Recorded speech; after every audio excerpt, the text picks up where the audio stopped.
उधर white house के chief medical adviser ते दुनिया के मशहूर महामारी माहिर डॉक्टर एंथनी फाउची ने आख्या कि इस वेले जद भारत कोरोना की नवी लहर विचों लंघ रहा तो मदद के नाँ ते दुनिया ने भारत नूं निराश किया है। उन्होंने आख्या कि भारत नूं मदद देने लई दुनिया इकट्ठी ना आ पाई और उसका नतीजा कि भारत विच कोरोना लाग का ग्राफ तेजी नाल वधिया। डॉक्टर फाउची ने भारत विच कोरोना लाग के ग्राफ नूं वधदे देख के दुख जताउंदे होए आख्या कि भारत विच कोरोना लाग का ग्राफ दसदा है कि कोरोना वायरस नाल लड़ाई विच दुनिया एकजुट नहीं है। उन्होंने आख्या कि भारत की जिहड़ी हालत है उसने दस दिता है कि कोरोना खिलाफ जंग विच पूरी दुनिया एकजुट हो सकती है। जो दुनिया नूं कोरोना वायरस के खिलाफ लड़ाई जितनी है तो किसी भी हालत विच दुनिया के सब मुल्कों को इकट्ठे होना होगा। कोरोना खिलाफ ग्लोबल रिस्पॉन्स काफ़ी जरूरी है। डॉक्टर फाउची ने आख्या कि कोरोना वैक्सीन को लैके अमीर मुल्कों ने जिम्मेवारी नहीं दिखाई और गरीब मुल्कों को इकल्ला छड्ड दिता है।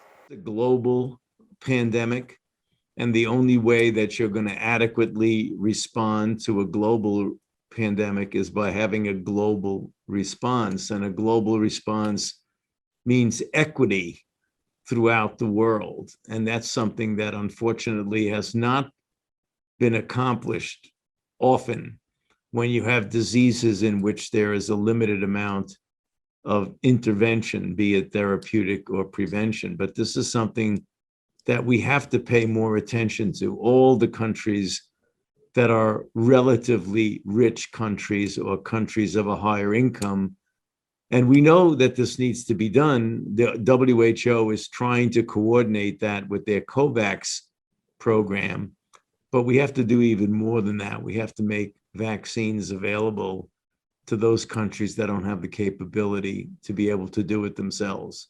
As you know, just literally 2 days ago, the United States has really revved up their activity in helping out India, and as well as the COVAX at WHO. We're sending oxygen, remdesivir, personal protective equipment, a variety of other medications, and soon we'll be sending vaccine to help out. So I think that that's a responsibility that the rich countries need to assume.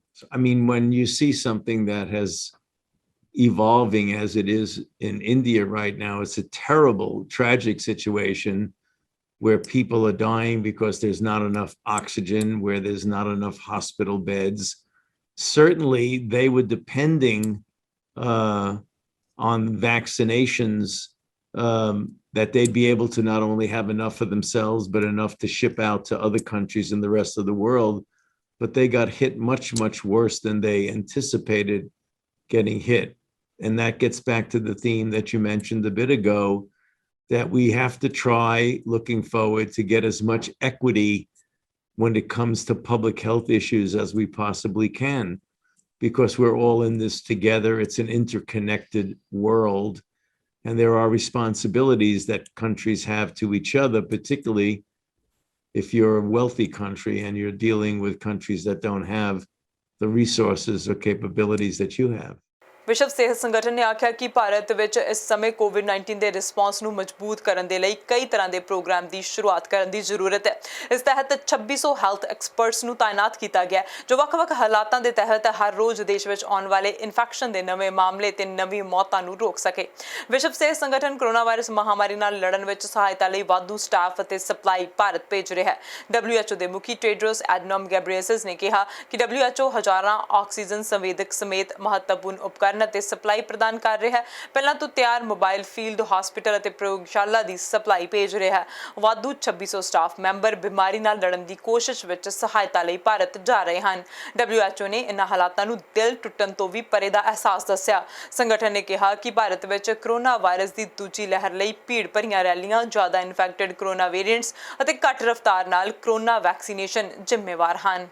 Countries are still experiencing intense transmission, and the situation in India is beyond heartbreaking. WHO is doing everything we can, providing critical equipment and supplies, including thousands of oxygen concentrators, prefabricated mobile field hospitals, and laboratory supplies. As I mentioned on Friday, WHO has redeployed more than 2,600 staff to support the response on the ground. The situation in India is really heartbreaking, as the Director General has said, and the exponential growth that we've seen in case numbers is really, truly astonishing. We have seen similar trajectories of increases in transmission in a number of countries. It has not been at the same scale, and it has not had the same level of impact and burden on the healthcare system that we've seen in India, but we have seen similar trajectories where the incidence was almost vertical if you looked at that epi curve. This can happen in a number of countries, in any countries, if we let our guard down. I'm not saying that India has let its guard down, but I'm saying we're in a fragile situation. Bharat ਇਸ ਵੇਲੇ corona ਦੀ ਮਹਾਮਾਰੀ ਦਾ ਬੁਰੀ ਤਰ੍ਹਾਂ ਸ਼ਿਕਾਰ ਹੋ ਗਿਆ ਤੇ ਇੱਕ ਦਿਨ ਵਿੱਚ ਪੌਣੇ 4 ਲੱਖ ਦੇ ਕਰੀਬ ਨਵੇਂ ਕਰੋਨਾ ਮਰੀਜ਼ ਇਸ ਭਿਆਨਕ ਬਿਮਾਰੀ ਦਾ ਸ਼ਿਕਾਰ ਹੋ ਰਹੇ ਨੇ। ਵੱਖ-ਵੱਖ ਦੇਸ਼ਾਂ ਤੋਂ ਇਲਾਵਾ ਨਿਊਜ਼ੀਲੈਂਡ ਨੇ ਵੀ ਭਾਰਤ ਦੇ ਨਾਲ ਸਿਹਤਮੰਦ ਦੋਸਤੀ ਦਾ ਇਜ਼ਹਾਰ ਕਰਦਿਆਂ ਅਤੇ ਆਪਣਾ ਕਿਸੇ ਵੇਲੇ ਸਿਰਜਿਆ ਹੋਇਆ ਇਤਿਹਾਸ ਦੁਹਰਾਉਂਦਿਆਂ $1 ਮਿਲੀਅਨ ਦੀ ਰਾਸ਼ੀ ਰੈੱਡ ਕਰਾਸ ਸੁਸਾਇਟੀ ਦੇ ਰਾਹੀਂ ਭਾਰਤ ਦੇ ਵਿੱਚ ਕਰੋਨਾ ਦੇ ਨਾਲ ਲੜਨ ਲਈ ਸਹਾਇਤਾ ਵਜੋਂ ਦੇਣ ਦਾ ਐਲਾਨ ਕੀਤਾ। ਪ੍ਰਧਾਨ ਮੰਤਰੀ ਨੇ ਆਪਣੇ ਸੋਸ਼ਲ ਮੀਡੀਆ ਉੱਤੇ ਆਖਿਆ ਕਿ ਭਾਰਤ ਤੋਂ ਪ੍ਰਾਪਤ ਖਬਰਾਂ ਅਤੇ ਤਸਵੀਰਾਂ ਕਿਸੇ ਬਰਬਾਦੀ ਤੋਂ ਘੱਟ ਨਹੀਂ ਹਨ।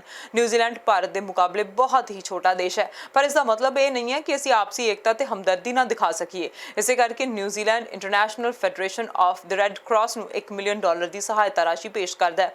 ਇਹ ਫੈਡਰੇਸ਼ਨ ਇੰਡੀਅਨ ਰੈੱਡ ਕਰਾਸ ਦੇ ਨਾਲ ਕੰਮ ਕਰਕੇ ਉੱਥੇ ਆਕਸੀਜਨ ਕੰਸਟ੍ਰੇਂਟਰ ਅਤੇ ਹੋਰ ਡਾਕਟਰੀ ਸਮਾਨ ਮੁਹੱਈਆ ਕਰਵਾ ਰਹੀ ਹੈ। ਇਹ ਫੈਡਰੇਸ਼ਨ ਐਮਰਜੈਂਸੀ ਸੇਵਾਵਾਂ, ਖੂਨ ਸੇਵਾਵਾਂ ਅਤੇ PPE ਕਿਟਸ ਦਾ ਵੀ ਪ੍ਰਬੰਧ ਕਰ ਰਹੀ ਹੈ। ਅਸੀਂ ਸਾਰੀ ਅਵਸਥਾ ਉੱਤੇ ਨਜ਼ਰ ਰੱਖ ਰਹੇ ਹਾਂ ਤੇ ਸਹਾਇਤਾ ਵਾਸਤੇ ਨਾਲ ਖੜੇ ਹਾਂ। ਅਸੀਂ ਉਹਨਾਂ ਚਿਰ ਸੁਰੱਖਿਅਤ ਨਹੀਂ ਜਿੰਨਾ ਚਿਰ ਅਸੀਂ ਸਾਰੇ ਸੁਰੱਖਿਅਤ ਨਹੀਂ। ਨਿਊਜ਼ੀਲੈਂਡ ਦੀ ਵਿਦੇਸ਼ ਮੰਤਰੀ ਨਨਾਇਆ ਮਾਹੂਟਾ ਨੇ ਭਾਰਤ ਦੇ ਇਸ ਮੁਸ਼ਕਲ ਸਮੇਂ ਉੱਤੇ ਕੀਤੀ ਜਾ ਰਹੀ ਸਹਾਇਤਾ ਬਾਰੇ ਆਪਣੇ ਸੋਸ਼ਲ ਮੀਡੀਆ ਪੇਜ ਉੱਤੇ ਲਿਖ ਕੇ ਵੀ ਪਾਇਆ। ਤੇ ਉਧਰ ਦੂਜੇ ਪਾਸੇ ਆਸਟ੍ਰੇਲੀਆ ਨੂੰ ਸਾਲ ਵਿੱਚ ਤੀਜੀ ਤਿਮਾਹੀ ਮਤਲਬ ਕਿ ਕੁਆਟਰ 3 ਵਿੱਚ ਨੋਵਾਵੈਕਸ ਦਾ ਕਰੋਨਾ ਵਾਇਰਸ ਟੀਕਾ ਮਿਲੇਗਾ। ਸਿਹਤ ਵਿਭਾਗ ਦੇ ਮੁਖੀ ਨੇ ਇਸ ਬਾਰੇ ਜਾਣਕਾਰੀ ਦਿੱਤੀ। ਬ੍ਰੈਂਡਨ ਮਰਫੀ ਜੋ ਕੋਵਿਡ-19 ਮਹਾਮਾਰੀ ਦੀ ਸ਼ੁਰੂਆਤ ਵੇਲੇ ਆਸਟ੍ਰੇਲੀਆ ਦੇ ਚੀਫ ਮੈਡੀਕਲ ਆਫੀਸਰ ਸਨ, ਪਰ ਬਾਅਦ ਵਿੱਚ ਸਿਹਤ ਵਿਭਾਗ ਦੇ ਸਕੱਤਰ ਵਜੋਂ ਤਰੱਕੀ ਦਿੱਤੀ ਗਈ। ਉਹਨਾਂ ਨੇ ਆਸਟ੍ਰੇਲੀਆ ਦੀ ਮਹਾਮਾਰੀ ਪ੍ਰਤੀਕਿਰਿਆ ਬਾਰੇ ਸੈਨੇਟ ਦੀ ਜਾਂਚ ਵਿੱਚ ਦੱਸਿਆ ਕਿ ਸਰਕਾਰ ਆਸ ਕਰਦੀ ਹੈ ਕਿ 2021 ਦੀ ਤੀਜੀ ਤਿਮਾਹੀ ਤੱਕ ਉਹਨਾਂ ਨੂੰ ਨੋਵਾਵੈਕਸ ਟੀਕੇ ਉਪਲਬਧ ਹੋਣਗੇ। ਆਸਟ੍ਰੇਲੀਆ ਸਰਕਾਰ ਨੇ ਨੋਵਾਵੈਕਸ ਟੀਕੇ ਦੀਆਂ 51 ਮਿਲੀਅਨ ਖੁਰਾਕਾਂ ਪ੍ਰਾਪਤ ਕਰਨ ਲਈ ਸਹਿਮਤੀ ਦਿੱਤੀ ਹੈ, ਜਿਸ ਨੂੰ ਹਾਲੇ ਤੱਕ ਥੈਰੇਪੈਟਿਕ ਗੁੱਡਸ ਐਡਮਿਨਿਸਟ੍ਰੇਸ਼ਨ ਦੁਆਰਾ ਵਰਤੋਂ ਲਈ ਮਨਜ਼ੂਰ ਨਹੀਂ ਕੀਤਾ ਗਿਆ। ਮਰਫੀ ਨੇ ਆਖਿਆ ਕਿ ਅਸੀਂ ਸ਼ਾਇਦ ਤੀਸਰੀ ਤਿਮਾਹੀ ਤੱਕ ਕੁਝ ਵੇਖ ਸਕਦੇ ਹਾਂ, ਜੋ ਕਿ ਮੈਨੂੰ ਯਾਦ ਹੈ ਇਹ ਸਤੰਬਰ ਹੈ, ਪਰ ਇਹ ਅਗਸਤ ਵੀ ਹੋ ਸਕਦਾ ਹੈ।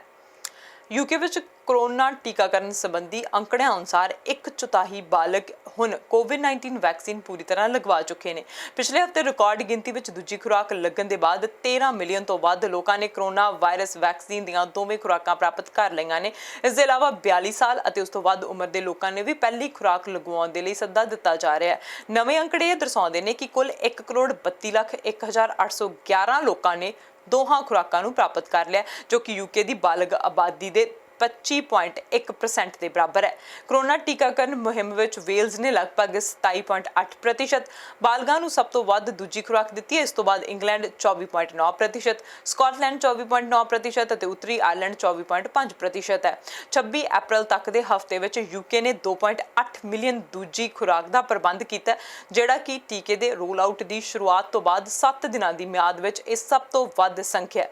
ਇਸ ਦੇ ਨਾਲ ਹੀ ਰਿਪੋਰਟਸ ਦੇ ਅਨੁਸਾਰ 30 ਸਾਲ ਉਮਰ ਵਰਗ ਦੇ ਲੋਕਾਂ ਨੂੰ ਵੀ ਜਲਦੀ ਹੀ ਪਹਿਲੀ ਵੈਕਸੀਨ ਲਗਵਾਉਣ ਦੀ ਪੇਸ਼ਕਸ਼ ਕੀਤੀ ਜਾ ਸਕਦੀ ਹੈ। ਉਧਰ ਕੀਅਰ ਸਟਾਰਮਰ ਅਤੇ ਬੋਰਿਸ ਜੌਨਸਨ ਉੱਤੇ ਸੰਸਦ ਵਿੱਚ ਹਮਲਾ ਬੋਲਿਆ। ਇੱਕ ਗੁੱਸੇ ਵਿੱਚ ਆਏ ਪ੍ਰਧਾਨ ਮੰਤਰੀ ਨੇ ਦੋਸ਼ਾਂ ਦਾ ਮੁਕਾਬਲਾ ਕਰਨ ਦੀ ਕੋਸ਼ਿਸ਼ ਕੀਤੀ।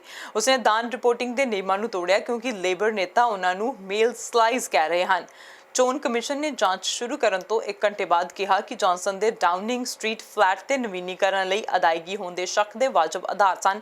ਕਈ ਅਪਰਾਧ ਹੋ ਸਕਦੇ ਨੇ। ਸਟਾਰਮਰ ਨੇ ਜੌਨਸਨ ਤੇ ਮਹਾਮਾਰੀ ਦੀ ਬਜਾਏ ਛੋਟੇ ਮਸਲਿਆਂ ਤੇ ਧਿਆਨ ਕੇਂਦਰਿਤ ਕਰਨ ਦਾ ਦੋਸ਼ ਲਗਾਇਆ। ਤੁਹਾਨੂੰ ਦੱਸ ਦਈਏ ਕਿ ਬਰਤਾਨੀਆ ਤੇ ਚੋਣ ਕਮਿਸ਼ਨ ਨੇ ਪ੍ਰਧਾਨ ਮੰਤਰੀ ਬੋਰਿਸ ਜੌਨਸਨ ਦੀ ਸਰਕਾਰੀ ਰਿਹਾਇਸ਼ ਡਾਊਨਿੰਗ ਸਟਰੀਟ ਦੇ ਫਲੈਟ ਦੀ ਨਵੇਂ ਸਿਰੇ ਤੋਂ ਸਜਾਵਟ ਲਈ ਫੰਡਿੰਗ ਦੀ ਰਸਮੀ ਜਾਂਚ ਸ਼ੁਰੂ ਕਰ ਦਿੱਤੀ ਹੈ।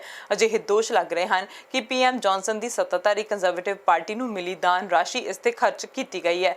ਬਰਤਾਨੀਆ ਦੇ ਚੋਣ ਕਮਿਸ਼ਨ ਦਾ ਕਹਿਣਾ ਹੈ ਕਿ ਉਹ ਪਿਛਲੇ 1 ਮਹੀਨੇ ਤੋਂ ਟੋਰੀ ਪਾਰਟੀ ਦੇ ਸੰਪਰਕ ਵਿੱਚ ਸਨ।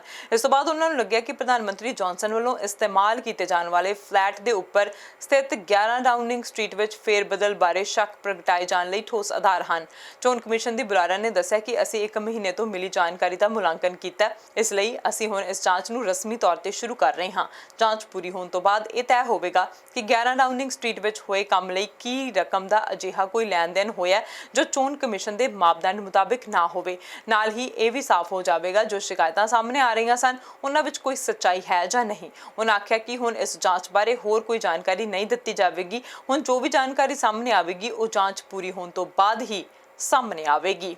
Initially paid for the redecoration of his Downing Street flat. As for the latest stuff that he's bringing up, he should know that I paid for Downing Street refurbishment personally, Mr. Speaker, and I contrast it. Any further declaration that I have to make, I will, if any, I will be advised upon by Lord. Let's ask it a different way. Either, this is the initial invoice, Prime Minister, initial invoice, either the taxpayer paid the initial invoice, or it was the Conservative Party, or it was a private donor, or it was the Prime Minister. So I'm making it easy for the Prime Minister. It's now multiple choice. There are only 4 options. It should be easier than finding the chatty rat, Mr. Speaker. So I ask the Prime Minister again, who paid the initial invoice, Prime Minister, for the redecoration of the Prime Minister's flat, the initial invoice? Prime Minister.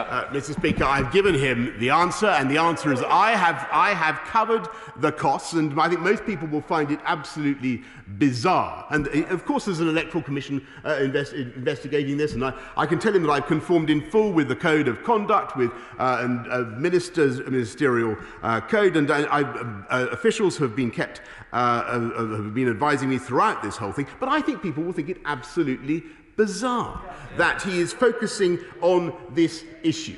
Mr. Speaker, it's been widely reported that Lord Brownlow, who just happens to have been given a peerage by the Conservative Party, was asked to donate £58,000 to help repay for the cost of this refurbishment. Can the Prime Minister, if he's so keen to answer, confirm, did Lord Brownlow make that payment for that purpose? Prime Minister.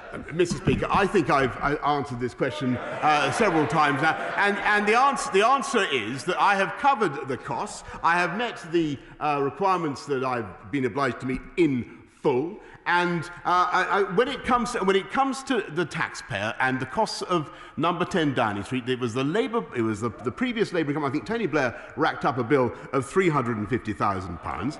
And I think what the people of this country want to see is minimising taxpayer expense. They want to see a government that's focused on their needs and delivering more homes for the people of this country and cutting council tax, which is what we're doing. And it's on that basis that I think people are going to judge our parties on May the 6th.